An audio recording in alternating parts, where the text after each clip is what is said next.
చిందగా నుదుటి రాత మార్చుకో, మార్చలేనిదేదీ లేదని గుర్తుంచుకో.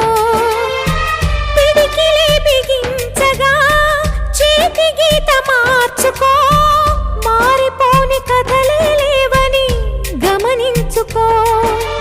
తోచినట్టుగా అందరి రాతను బ్రహ్మే రాస్తాడు, నచ్చినట్టుగా నీ తల రాతను నువ్వే రాయాలి. నీ ధైర్యాన్ని దర్శించి దైవాలే తలదించగా, నీ అడుగుల్లో గుడి కట్టి స్వర్గాలే తరించగా,